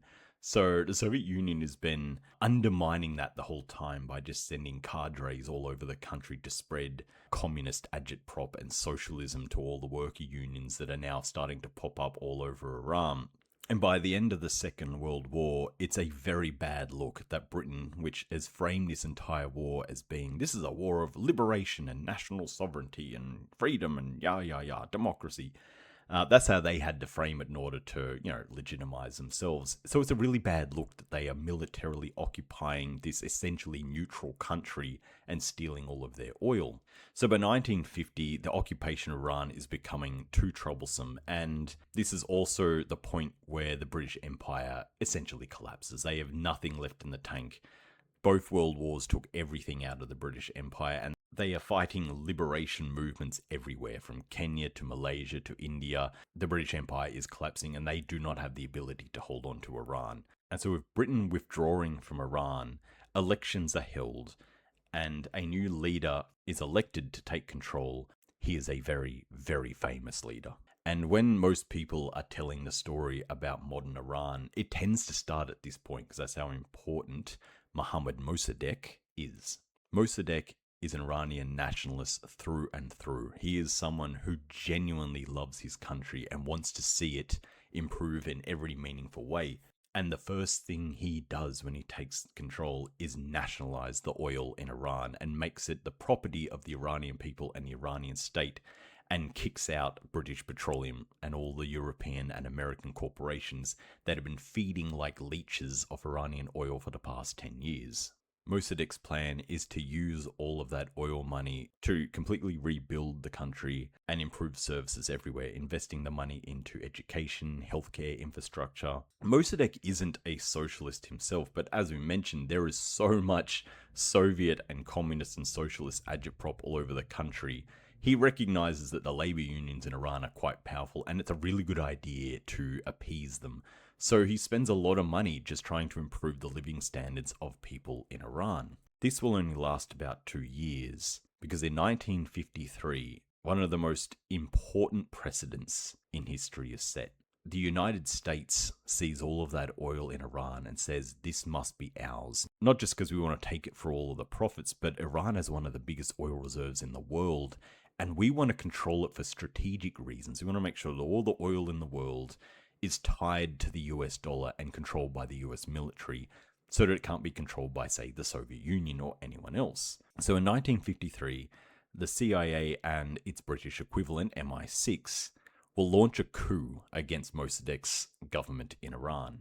The government is overthrown and a new leader is put in charge. the West installs Mohammad Reza Pahlavi as the Shah of Iran, and he will quickly undo everything Mossadegh did to turn Iran into a de facto colony for the United States and to a proxy state for Western capitalist empire. The first thing he will do is reconstruct, using big air quotes there, the oil industry in Iran. He will undo all of the nationalization and put it up for sale for any Western corporation that wants to take control of the oil. And the Western oil companies move right back in and take control of all of Iran's oil. The main intention being that none of this oil is now going to be used for the development of Iran. All of it is going to be exported to Western capitalist interests. The Iranian military is also reformed to be nothing but basically security guards for these oil fields to make sure that the European and American corporations can extract this oil without fear of the locals coming and trying to stop them. The little oil money that Iran is allowed to keep goes straight to the Shah himself, and he is forced to use that to buy and import things from the West. They are forced to buy weapons and arms from the West. Any engineering project they want to undertake must hire Western contractors to complete it for them. They have to invest only in Western banks, and the West will just flood Iran with cheap imports using their own oil money. The next thing the Shah will do is crush any chance of political revolution. Mohammad Mossadegh came to power using mass politics and mass popularity to get himself voted in and supported and to create his legitimacy to run the country. The Shah isn't interested in any of that. He's going to use violent repression and the weapons the West is selling him to violently crush all of the labor unions, ban political parties, and arrest political opponents. The universities will also be heavily censorship against any anti-Western viewpoints. The Shah knows that it doesn't really matter how unpopular he is with his own people, because he has the full backing of the United States and Britain to protect and uphold his government. The only real thing that the West now demands of him, other than making sure that Western companies can take whatever they want from Iran, is the Shah must take a firm anti-communist viewpoint and alignment, which makes sense since they are the southern neighbor of the Soviet Union. They're going to turn Iran into a giant military base, a giant Western military base, to keep the Soviet Union penned in from expanding anywhere into West or Central Asia. By 1977, the political situation in Iran is once again becoming very unstable, as pretty much everyone in the country starts to turn against the Shah. There are a lot of different political views and different political parties, a lot of them underground in Iran at this point. And a lot of them disagree on pretty much everything, except for the fact that they are all unified in their hatred for Reza Pahlavi. And this would lay the foundations for a revolution in any country. The only problem is there's no real organizing force that's setting this revolution up. And that's one of the reasons why this has been able to brew for so long without blowing up. But in 1978, the Shah will make his fatal mistake when he starts going after clerical groups as well. They are one of the strongest voices against his government, so the Shah has to crack down on them. This doesn't go down well with anyone. After all, the faith in Iran has always been a strong thing, and one of the things that has always kept this nation unified. The moment the Shah goes after the clerics, he signs his own figurative death warrant. This will begin by sparking protests against his crackdown on the clerics, which will quickly escalate into bigger and bigger protests. The demonstrations will start spreading across multiple cities. The Shah will, of course, try to crack down on all of them, often killing people in these protests. And this then leads to a whole bunch of funerals happening in these cities, which are also highly politicized and turn into protests themselves. The Shah will go and crack down on them, killing more people, leading to more funerals, which end up becoming more and more inflamed and more angry. And this whole movement just starts to build a massive amount of steam, and it's being led by a lot of these Islamic clerics. Soon, these protests and demonstrations will expand to become strikes that'll hit entire industries and start paralyzing the Iranian economy. The regime, of course, has nothing else it can do but unleash violence on these protesters, which only makes more people angry and starts more strikes. And one of the reasons this brewing revolution can get so much success and so much unity so quickly is the simplicity of its message. Everyone is unified on the idea that the Shah has to go. The whole Shah institution needs to go. Everything monarchy related needs to go. Now, the protesters don't necessarily agree on who should take over after, but everyone agrees on this point, that the Shah has to go. In September 1978, the Shah, running out of options, declares martial law across the country. This is like throwing gasoline onto the fire, and it turns these massive protests into a full-scale revolution. Needless to say, martial law does not go down well at all. The strikes will start to become much more centralized, much more controlled, and they will spread to bigger and more far-reaching industries. Eventually, the main target is the oil industry itself. All of the people involved in this revolution know the Shah is a puppet for these Western governments and empires, and all of their power comes from the oil. So the top priority for the revolutionaries is to shut down the oil industry completely. There is a massive nationwide strike that hits the entire oil network and shuts the entire thing down. This is enough for Shah Pahlavi to call it quits, and he decides that it is becoming very unstable, his life is in danger, and it is basically over, and he will flee the country. And once he's gone, the entire regime's legitimacy crashes fast. If you remember back in the 18th century, in the 1720s, the last time there was massive political instability in Iran, if you recall, the country still holds together, even though there is a lot of competing people deciding who should actually be in charge of the country. The same situation happens in 1979. The revolution was made up by lots of different groups from all sorts of political spectrums, everything from communists to conservatives to, of course, the Islamic clerics and everything in between.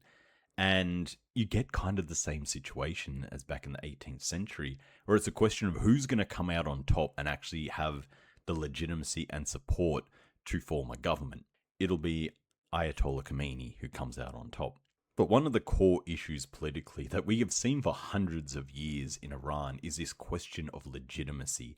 Anyone can become a strongman and take control, but if you don't have legitimacy, you will always be rejected by the Iranian people eventually. We've seen this so many times just in this story alone.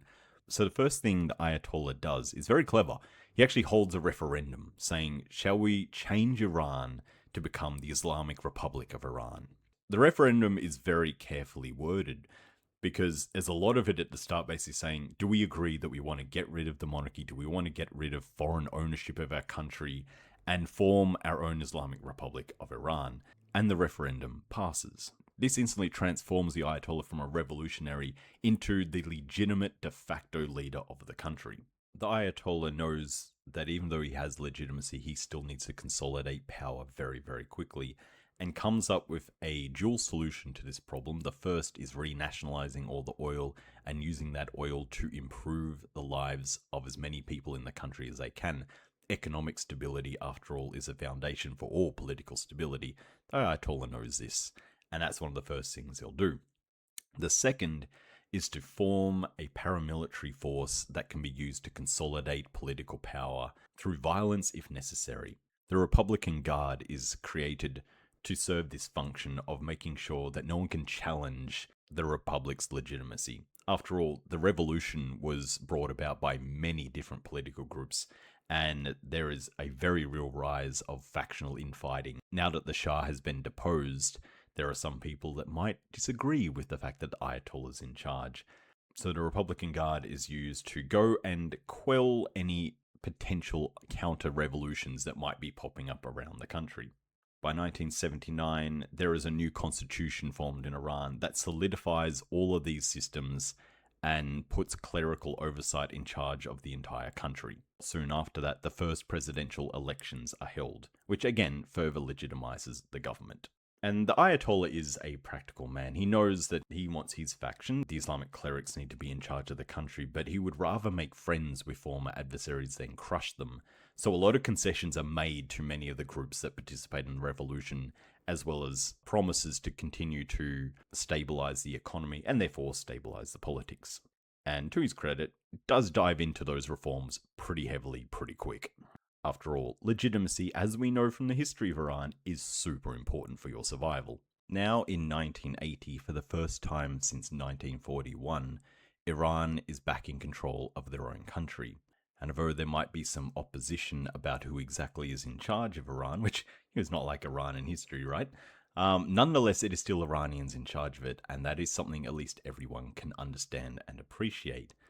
But what they don't know is that the United States is not taking the uprooting of their puppet in good grace. They are furiously angry about it, and the US wants to punish Iran hard. Not to mention, it really wants to get control of those oil fields again. Given the sheer size of the revolution and the popularity of the revolution, the US decides that another coup is unlikely to succeed. So they start looking at what other options they can have to destroy the Iranian government so they can reinstall a new puppet and retake those oil fields. They look to the neighbor of Iran, where they've installed another puppet already, a man named Saddam Hussein, who runs Iraq. The US decides to give Saddam Hussein all the weapons and ammo and supplies he wants in exchange for him invading Iran and destroying this revolutionary government. Saddam Hussein agrees to these terms. In exchange for Saddam doing this, he gets to keep a lot of the land that he captures when they invade Iran. Not the oil parts, of course, but they can push the borders over a bit more and make Iraq a much bigger country. This is agreeable to Saddam, and in September 1980, Iraq launches a surprise invasion of Iran, which catches the Iranians off guard. This is a fledgling government, and they have to scramble to defend. Iran will send everything to the front line, but the Iraqis are very well armed, of course. The US has been supplying them. They've got a lot of air power, they've got a lot of tanks, they've got a lot of artillery, and they are smashing their way into Iran. Iran has to pull everything out quickly to get as many troops to the front line as they can. They mobilize the army, the Revolutionary Guard, and they call for mass volunteers and conscripts to make a force that can form a front line to stop the Iraq advance into Iran. A few months into the war, and Iraq has taken a lot of territory, but they've failed to land a knockout punch against Iran. And the more months this drags on for, the more Iran is becoming mobilized, and they're getting more and more troops to that front line, and eventually they manage to stabilize it. And the Iraqi invasion stalls. The US will, of course, pour more weapons and supplies into Iraq to bolster their forces, but they can't pour weapons and support into Iran faster than Iran can get troops to the front line. And by the end of 1981, Iran is on the offensive, and they are pushing the Iraqis out of their country. By June 1982, Iraq is ready for a ceasefire. They're like, hey, you know what? We can admit, no one won this war. We'll just call it quits. A white peace. We'll just go back to the original borders, and we'll just call it a day. Iran says absolutely not. For one thing, too many of our people have died to just say this is all for nothing. But more importantly, we need to send a message to the US that we are not people to be fucked with. And so they decline ceasefire talks with Iraq, and they opt to invade Iraq in turn and take the war to their territory. Iraq falls back to defensive positions within their country, and they start building trenches and minefields and artillery fields, and they create this meat grinder that the Iranian troops are just running into. And the war starts taking heavy casualties on both sides by 1983. And the whole war just devolves into this trench warfare like something out of the First World War. And it will be like this with just heavy casualties, pointless offensives that'll go for well over a year. Eventually, both sides will end up just exhausted and stuck on this front line facing each other. And both sides will start looking for other ways to win this war. This front line is just a fortress everywhere. No one's going to break through. But maybe there are softer targets elsewhere they could start hitting that might encourage the other side to sign a ceasefire. For the next 3 years, from 1984 to 1987, you'll start seeing these massive missile attacks from both sides where cities are just being slammed by these ballistic missiles. This is also the start of what's known as the tanker war, where both sides, which are both oil-producing countries by the way, both sides will just send planes and missiles to destroy the oil tankers of the other side in the hopes of knocking out their economy by stopping them from exporting any oil.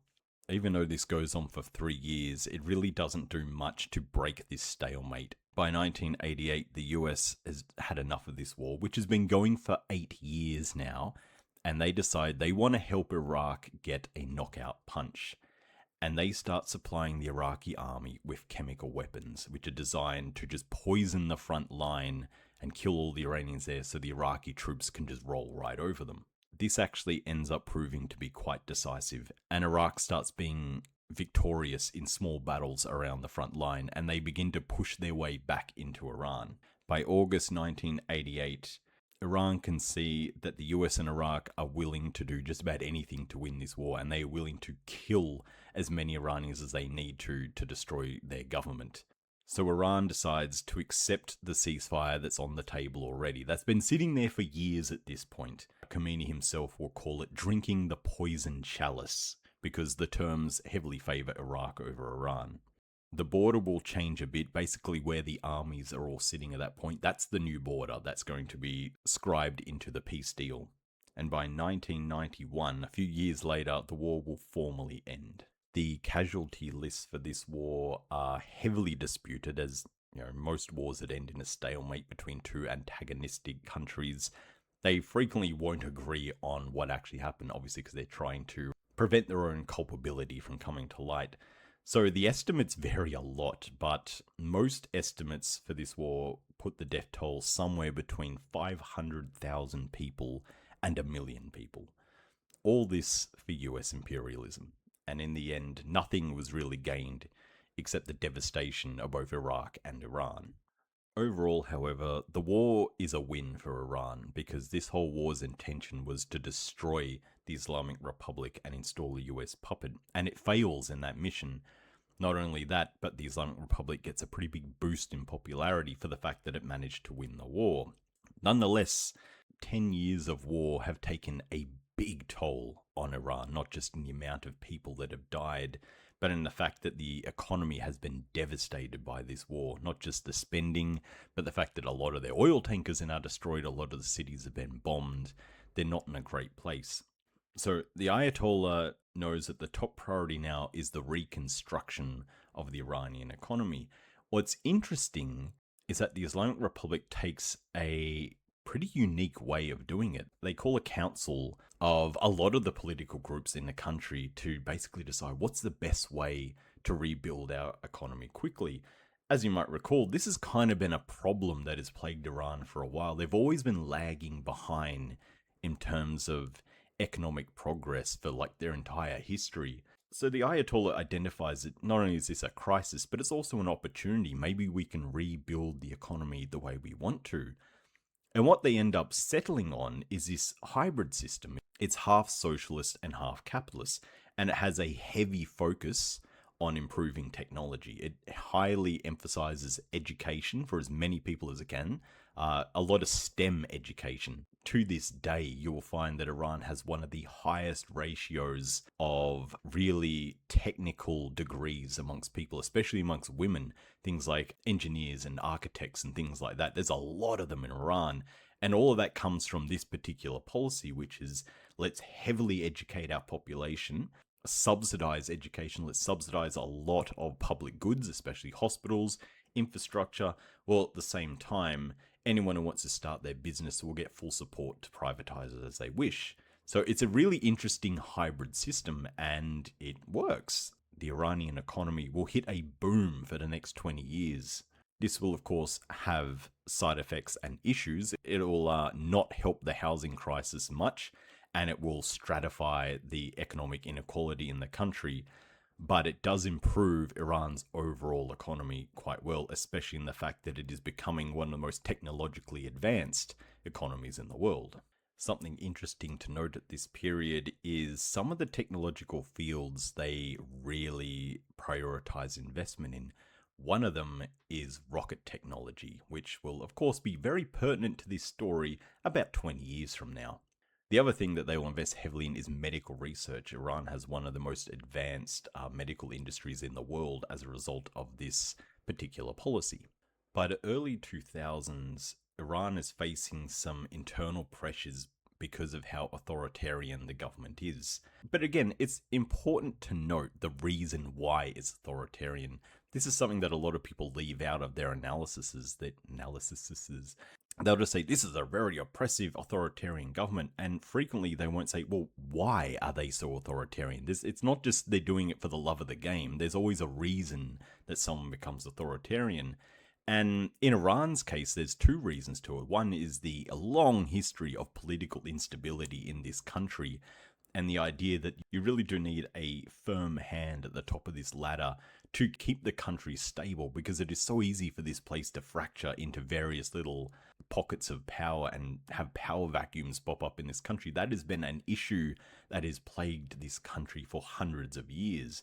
And that's something that the Islamic Republic is very aware of. That's one of the main reasons they want to be so authoritarian and to hold that central power over the country, to just keep it stable and in one piece. But the other reason, which is just as important, is the fact that for like the past 200 years now, they have constantly faced the threat of imperialist invasion, if not from the Russians or the Ottoman Empire or the British Empire and now the US Empire and now Iraq. They are constantly at threat of being invaded. And having that authoritarian hand ruling the country is one of the reasons they survived the Iraq War. It was how they were able to mobilize their army so quickly and stabilize that front line.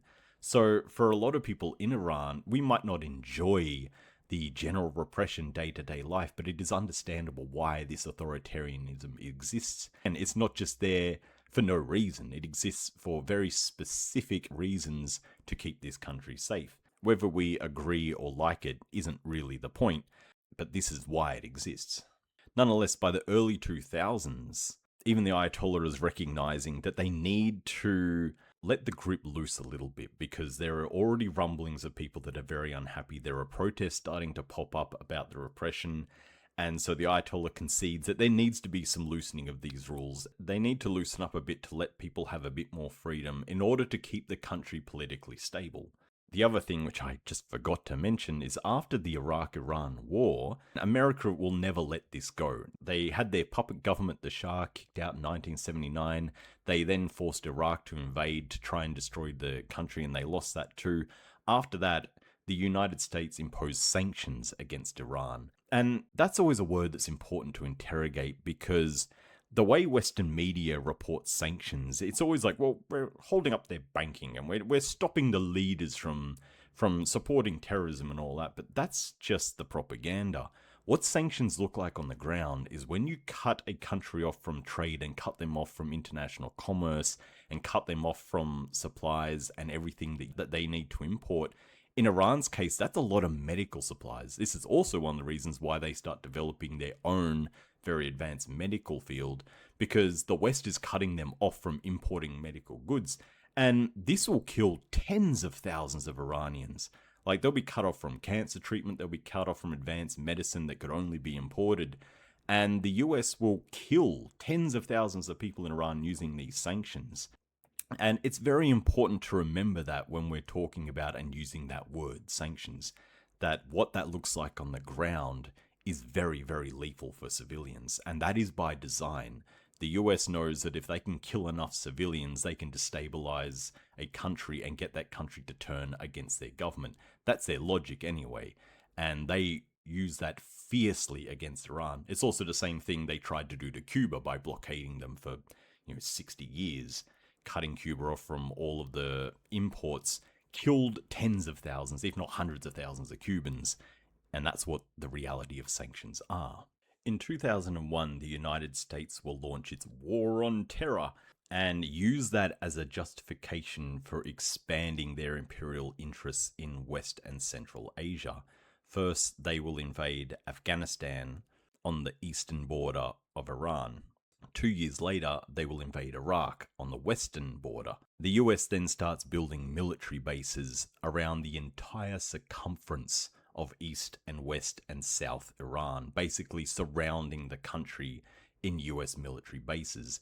Now, if you were Iran, how would you interpret that move? Would you assume that this is a country that is planning to invade you next after they just destroyed Afghanistan's government and started installing US military bases?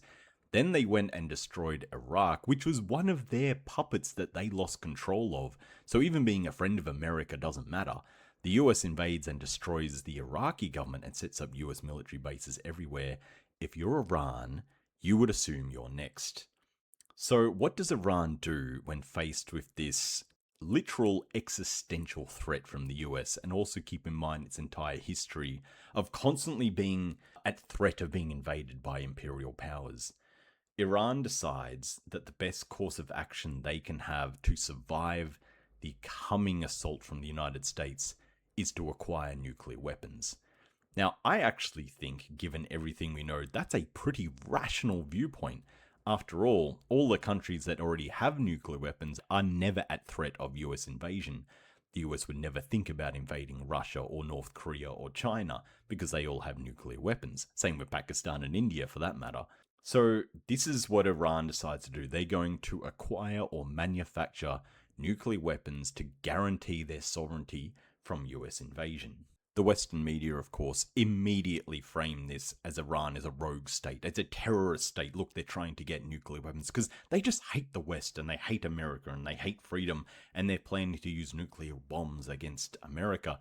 All it takes is 2 seconds of looking at the history of Iran and US's relationship to see that that's complete nonsense. And Iran is acquiring these weapons for purely self-defense reasons, understandable self-defense reasons. Nonetheless, from about 2013 up until today, the Western media has done nothing but label Iran as this terrorist country that's trying to destroy America. Now, if you're in Iran, doesn't this further make you think, shit, we better get these nuclear weapons as soon as possible? Because not only are they surrounding our country in US military bases, they're also ramping up the rhetoric against our government and literally calling us terrorists. That doesn't end well for anyone on the receiving end of the United States calling you a terrorist. So, Iran doubles their efforts to get nuclear weapons as quickly as possible. This in turn has the US launch more and more sanctions and ramp up their rhetoric against Iran. Over the next few years, the ramping up of US sanctions against Iran really starts to hurt the Iranian government.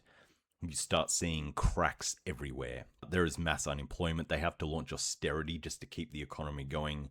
The price of inflation starts to skyrocket. And this is massively politically destabilizing the country. This in turn has the Western media now saying, look, the Iranian government is so bad to its people, it's committing human rights violations. Look how they're treating their people. Their people are suffering so much under the Islamic Republic.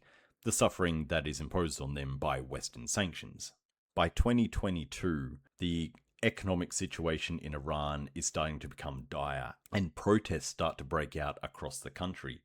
Now, again, in the West, this is framed as, look, these people want to overthrow their government. That's how illegitimate the Islamic Republic is. What's happening on the ground is people are just saying we want economic reforms because our lives are getting really, really hard. By 2025, these protests start to become violent. Now, we are entering very, very modern history at this point, of course. So finding reliable historical sources to talk about this is obviously a very hard thing to do. For the one part, it's still a highly contentious issue. I have talked to a number of Iranian friends about this, including people that were at these protests. But again, it's important to note that this is their opinion of this, so we have to take that with a grain of salt, of course. This is still opinion. But what I heard from the Iranian friends was that when these protests started to get violent, there were people in the crowd that started to come out with weapons and started to attack the police and started to attack other protesters. And they're saying that these aren't Iranian people doing this, because at no point previously did any of these protests become violent. But suddenly, there are these violent people, masked people jumping out of the crowd and attacking the police, attacking the Republican guards, and attacking other protesters. And a lot of these people I've talked to are convinced that this was Israel. These are Mossad agents that had infiltrated the protests and had tried to spark a widespread revolution by trying to turn these protests violent. Again, I can't prove that one way or another. I'm just reporting what I've heard from my primary resources from people who are on the ground. There's report in Western media that like 40,000 people are killed in these revolts, and it is worth noting that none of these numbers can be corroborated by any source. It is purely coming from the Western media. There is nothing reliable that says that those numbers are true at all. So whether you believe that Mossad had infiltrated these protests and turned them violent, or whether these protests had turned violent on their own, one thing we can absolutely say for certain is that 40,000 people did not die. That number is completely invented, and I can't find a single bit of evidence that proves it's true.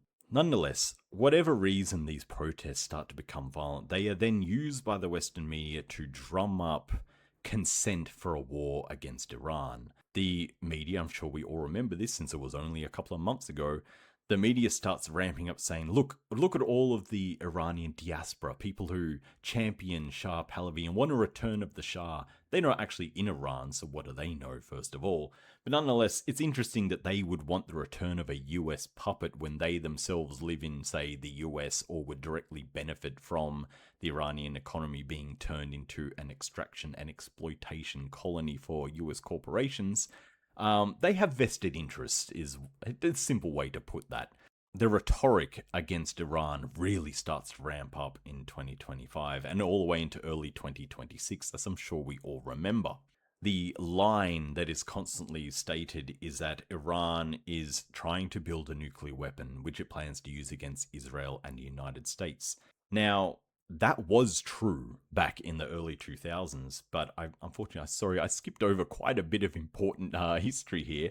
There were a lot of talks that go all the way through the 2010s where Iran is basically just saying, we just want guarantees that A, no one's going to invade our country, and B, you're going to leave our government the fuck alone and not coup us, not invade us. That's really all Iran wants. It'd be nice if we could have the sanctions lifted too, but they're the main things that they want assurances on. And Iran has said many times that they are more than happy to abandon the nuclear program if those guarantees are given. The US, of course, will never give those guarantees. And so Iran's saying, well, in that case, I guess we'll just keep developing it. There will be many rounds of diplomacy, of course, from the 2010s up until the 2020s. And eventually Iran will agree to give up the nuclear program in exchange for not even those guarantees, but as okay, well, look, if you're going to invade us over this, we're not going to be able to develop the weapon in time to stop you invading us, so we're just going to give it up. That's essentially the logic that goes behind that. Nonetheless, that doesn't stop the Western rhetoric, and especially Israeli rhetoric, from saying, look, this is a much lampooned line, that Iran is only 2 weeks away from developing a nuclear weapon. Apparently, they spend 20 years being 2 weeks away from developing a nuclear weapon. In February 2026, the US-Iran war officially kicks off. Now, if you recall, about a year before, there'd been a few days of exchanging missile and airstrikes between Iran and Israel, which didn't last very long. But in February 28, this is when the war kicks off properly. It's weird talking about history that we literally all just lived through like a couple of months back, but I'm going to try and keep this professional, like I'm telling you a historical story, but just know it's weird. All right, February 28, 2026, the US-Iran war kicks off, and all of those US military bases that are surrounding Iran start launching airstrikes and missile strikes against military and civilian targets in Iran. One of the first things that we hit is a school in Iran that will kill nearly 200 children.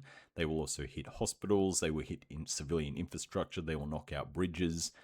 Just the other day, they knocked out a desalinization plant, leaving 10,000 Iranian civilians without clean water. This is how the US loves to fight its wars. It's been doing this since Korea. If you can destroy enough civilian infrastructure, the idea is that the people will rise up against the government. This plan has never worked, by the way, but the US still firmly believes it will. Israel as well, of course. One of the first things the United States will do in this war is launch airstrikes to kill Ayatollah Ali Khamenei. The strikes will also kill his daughter, his granddaughter, his son-in-law, and his daughter-in-law. They will wipe out half of Khamenei's family in one airstrike. The US and Israel, of course, give themselves a huge pat on the back, thinking that this is a huge win for them. They managed to brutally murder the leader of Iran and his family, and that's going to be enough to get Iran to just start to collapse. The mentality of the US has always been, if you just kill a government, then the country will fall apart at the seams. This is the same logic they had when they allegedly infiltrated the protests to try and spark a revolution to get the government overthrown. And therefore, once the government's overthrown, they can just install their pro-US puppet and everything will go according to plan for the American interests. But this is one of the biggest intelligence failures the United States has ever had, and they have had many. The first thing, and something that we already know from this podcast so far, is that Iran actually survives just fine without a head of the government. That's been the theme of this entire story for like 500 years. Iranian culture and Iranian national identity are strong enough to survive having the head of the government be taken out in whatever form you can think of. But more importantly, Khomeini was seen as a very respected figure. He held Iran together for a long time through a lot of very challenging situations, not the least were the sanctions, the Iran-Iraq war. They helped rebuild the economy. He essentially was one of the most important people that completely reshaped and made modern Iran. And yes, he has a lot of detractors and a lot of critics, but this man was respected by a lot of people, not the least of which are the clerics and the Shia people of the world, who this was a very, very important figure in not just the national identity of Iran, but also the Shia religion. Killing him galvanized the entire Iranian country against US imperialism. A lot of people, of course, were already on board with that anyway, but the extremely brutal murder of Khomeini and his family is not something that went down well at all with anyone in Iran. And it had the exact opposite effect of what the United States and Israel thought it had. It didn't make the country fall apart. It brought them together. It galvanized that national identity, and it has now made it, at least in my opinion, basically unbreakable. I mean, it kind of already was, but now especially. And I think this is further reinforced by the fact that his funeral was just the other day, and millions of people came to it. It was a huge outpour. You would never see mourning like that for a Western leader or a Western politician ever. It just really does prove the point that the assassination of Khomeini and his family had the exact opposite effect of what the United States was hoping would happen, and it made the chances of them winning this war even more infinitesimal than they were already. But the interesting thing about this war, as I'm sure we all remember, is no one anticipated Iran's response. Everyone assumed that it would just be the US smashing Iran, and Iran would just do their best to hold on, because that is historically what always happens when the US attacks a country. But the thing is, Iran, of course, has spent 200 years worrying about a country possibly invading their country, and especially since the Iraq War, have always been aware that an invasion could happen, and they have spent a lot of time, energy, and money planning for what they would do if they were ever attacked by the US. Somehow, US military intelligence completely failed to find out what Iran's plan was, because their plan is brilliant. In fact, it'll probably go down in history as one of the most clever military strategies of all time. Because Iran decides, not only are we not just going to sit here and be passive, the moment this war kicks off, we are going on the offensive. We're going to attack. We're not going to defend. And the moment this war kicks off, Iran starts firing its missiles and its drones at all of the US military bases that surround its border. Somehow, the US was completely unprepared for this. They did not have anywhere near adequate anti-air defenses to defend against this. The other thing that really impressed everyone and caught everyone by surprise is how advanced Iran's military was. But this really shouldn't have caught anyone by surprise. As mentioned earlier, they have spent billions of dollars investing into their STEM programs and creating some of the finest engineers in the world, the highest ratio of engineers to population in the world as far as I'm aware. And as a result, they've invented some very clever weapons. And their project brief is very smart and has been for decades. The idea is not just to create very fast and very powerful missiles and drones, but they also have to be cheap and disposable because they know that US anti air is likely to shoot a lot of them down. So they can't be very expensive. We just need to have a shit ton of them that can overwhelm US and Israeli defenses. The other thing that was very clever about Iran's strategy is they correctly identified the US's biggest weakness. So a lot of people look at the US military and think they've got some of the most advanced weapons in the world. They've got the most advanced tanks. They've got things like the M1 Abrams. They've got really advanced planes like the F-35 and the F-22. These are cutting edge bits of technology, not even to mention the US aircraft carriers, which are floating military bases with the most advanced optics and radar and everything in the world. So how do you actually counter these US weapons? And a lot of people think we just need to invent some sort of weapon that can possibly compete against US weapon systems. But Iran looked at the situation in a completely different way, in a very clever way. And they identified that yes, the US military has one of the most advanced, technologically advanced militaries in the world. But that also means that they have an Achilles heel. They have a huge weakness, which is, do you know how many people you actually need to employ to keep an F-35 fighter in the air? The answer is a lot. You need a lot of people. You need a huge logistics network.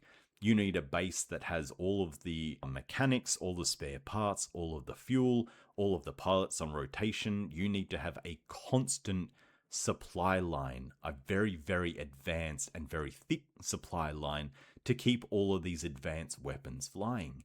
Iran identified the weakness of the US military isn't the weapons themselves, it's that logistical network. You don't need to shoot down the F-22. All you have to do is shoot down the tankers that fuel it. All you need to do is shoot down the cargo planes that bring it its weapons. All you have to do is destroy the bases where it lands. And these are very, very simple targets to take out. They have basically no defenses at all. And that is the crux of Iran's strategy. That's why they keep hitting all of these radar sites all over West Asia, and why they're attacking Jordan and Kuwait and Iraq and all these US military bases. There is tons of footage of a lot of US cargo planes and a lot of US air refuelers like the KC-130s that are just being annihilated on these airstrips. And that's the whole point. If the F-22s and the F-35s don't have a way to refuel in the air, then they're basically useless. And this has been Iran's whole strategy. The other, of course, is the Strait of Hormuz.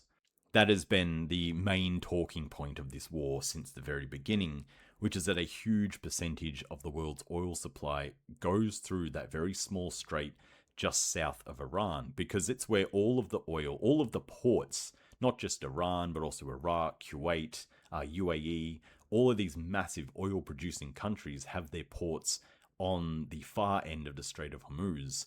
And you have to navigate all of your oil tankers through this very thin strait. And Iran figured out that all you have to do is hit enough oil tankers in that area and they'll stop moving, and you can shut down half of the world's oil supply, oil that the US and its allies desperately need. The Iranian strategy is very thoughtful. They've been thinking this through for decades, what they would do if the US ever launched a war on them. And strategically, it's been very, very effective. Of course, the West still portrays Iran as this evil bad guy who is shutting down the world's economy. You're holding the world to ransom. But they didn't start this war. The US did. So if you want to point a finger, it's always the US. It always is anyway, right? The other weakness of the US military that Iran has correctly identified, in gaming terms, the US is what you call a glass cannon. They are very, very powerful in their ability to punch and hurt other people, but they're still made of glass and they can't take a punch. That's the other big weakness of the US military, is they can't handle losses at all. Iran already knows that it can take big losses. It fought the war against Iraq for 10 years and lost up to possibly 500,000 people in that war and had their economy devastated. But they have proven to themselves that they can endure the unendurable, but the US can't say that. In fact, the US can't take losses at all. One of the most interesting and compelling bits of evidence to back that up has been the way the US has reported their losses in this war. They don't report them at all. It is strongly suspected that at least one US aircraft carrier was hit by an Iranian ballistic missile in the Strait of Hormuz, but it was reported in the West as there was a laundry fire. There was a laundry fire aboard one of the aircraft carriers, so they had to withdraw and go to port and repair. Really? Again, how could we possibly know? We don't have access to US military intelligence. But that's a hell of a coincidence, isn't it? The other thing is, all of these US bases are just being decimated and smashed all around the Iranian border. But apparently, there's only been like 20 US service people killed. You can look at the pictures of these impact craters and you know that's nonsense. We have no idea to this point. Where are we? 22nd of July 2026. We have no idea what the US military losses in this war are. But I guarantee you they are much, much higher than any of the wars US has fought this century already. I would suspect hundreds, if not thousands, of US service people have already been killed. But again, there's absolutely no way to prove that because the US keeps a very tight lid, not just on all the reports going in and out, but also the funerals. None of the funerals for the service members have been recorded, which again, very interesting. If you look at this situation, the US is a country that is in all sorts of crisis at the moment. It has political crisis, it has no legitimacy itself, which Iran can tell you what a big problem that can be. The US economy is flailing, the wealth inequality is out of control, and the US military is taking losses like it hasn't taken in decades, at least since the Vietnam War. Tiny little Iran is punching way above its weight class, and it is doing serious damage to the US military. We can just see that from the pictures alone. If this is to be a protracted war, which Iran assumes it is, by the way, again, they are ready and prepared for at least a 10-year war. Do you think the United States even lasts that long? The US is teetering on the edge of collapse itself, as I've said many, many times. And of course, this is my conjecture and opinion at this point. But I'm looking at this situation and analyzing it from everything that I know so far about both countries.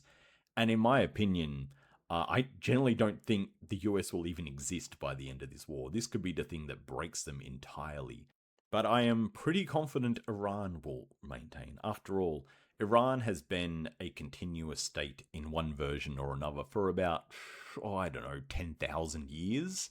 It's pretty unlikely that the US, in its final late stage imperialism, it is a failing empire, like all the other colonial empires before it.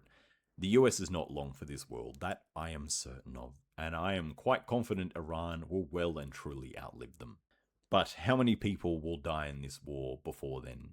No one knows. And again, it's really hard reporting on history while it's currently happening. Not the least of which the issue is our own subjectivity, of course. You may have noticed that I'm fairly anti-US in this podcast, so I'm already biased in this analysis, and it's important that we acknowledge that. But nonetheless, I'm looking at this from the facts as I can see them, and that's my interpretation. I do think Iran wins this war because the US can't keep this up. The only way they could actually conquer Iran is to invade it. And if you think that Iran's air defenses are good, just imagine what the defenses on the ground are like. Again, they have pre-planned the idea of a US invasion for decades. They have fought through and war-gamed every scenario you can think of. So if the US actually does land troops there, it will be a hellstorm. And I don't know if the US civilian political stability could survive that. And I'm pretty sure the leaders of America have come to that conclusion too. So the idea of actually invading Iran, I don't think anyone's even thinking about it. They know it would be the collapse of the US itself.